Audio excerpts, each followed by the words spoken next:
Hi, this is Dennis with Second Chance Tackle, and today we're going to do something a little bit different. The folks over at Plusinno Fishing Tackle, they sell on Amazon.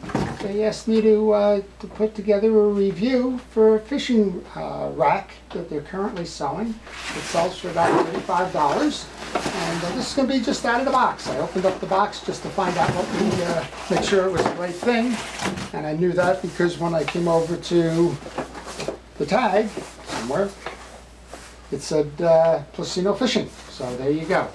And that's the one I was looking for. So today I use an Okuma rod rack. You'll see it in the background here. That Okuma rod rack served me well. It holds 16 rods, and it's nice and tall. I have some complaints about it, one of them being the width of the base on the bottom. And the other thing, when I line them up with the all of them with fishing reels, they bang into each other. So we're going to see what this is about. This is only a 6-rod capacity, which I'm sure is going to facilitate most of the folks that are watching this video right now. And let's take it apart and we'll do a product review, and I'll be honest with you, they did give it to me, so we'll take that into consideration, but that in no way is going to impact my looking at this thing and how to assemble and so on. And stay tuned. So I'm taking out the pieces and the parts right now. We have what appear to be 2 feet. These look like arms, caps, 2 rod packs. Thank goodness we have instructions. So let's get started. It says, first of all, take an inventory, I guess, what we have there. Components, 2 racks, 2 feet, 2 side plates. That's it. Here's a picture of the complete assembly.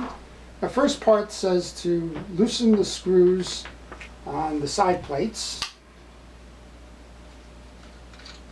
I just put them into a straight up mode.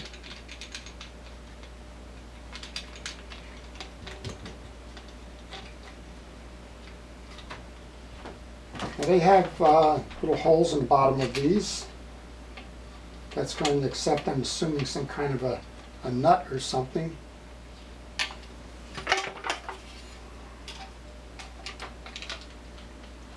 And as I'm looking at it here, there's one of those little press bearings that you kind of push down and snap in. So it doesn't look like many tools are required for assembly here. I have these upside down at the moment, so let's put them right side up. And even though they're loosened, I imagine you're going to have to adjust these for the spread on the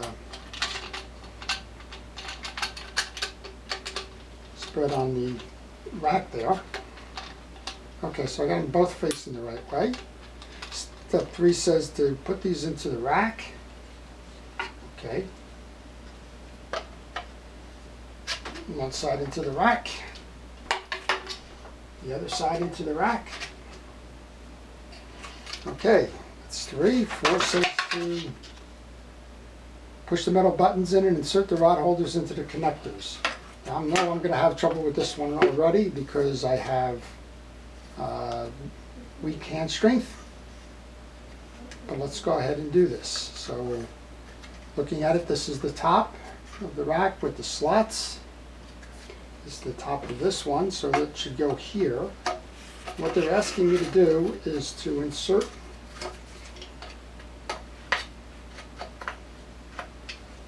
and then press down on that button. Well, I know I'm going to have trouble pressing down on that button. I already know that. Too many times I've done this with other things. I'm going to use a flat-bladed screwdriver to push down. There we go. We lock that one in. And then I'm going to pull this up now. As I mentioned, you probably had to do this to begin with, to the point where I can get the second one to do the same thing. And again, I will press down with that screwdriver and pull in at the same time. There you go. We're locked in on the one. Let's go do the others. Again, this is going to be the top. So it's going to go this way. And after having it done with the one, the other spacing should be proper.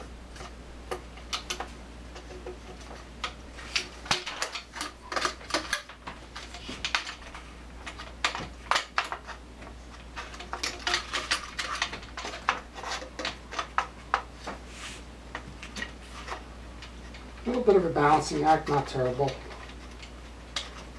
Of course, when you want to review a product, you want to see what it's like to install it too, not just what it looks like. All right, pushing down with the screwdriver on that one. Pushing down with the screwdriver on the other. I'll box that in. Okay, we get to do it one more time. This time we'll set these bars first.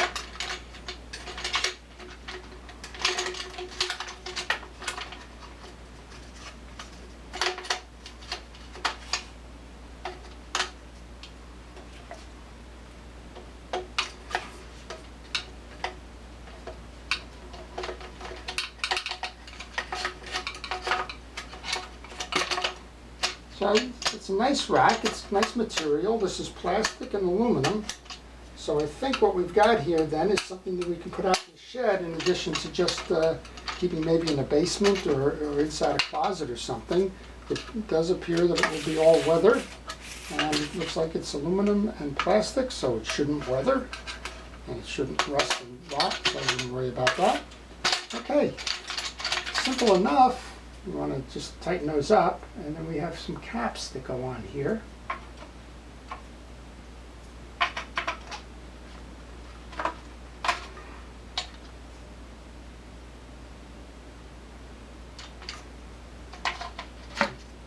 Caps have these little slots that go on to protect it. They're nice trim details on it so you don't get cut.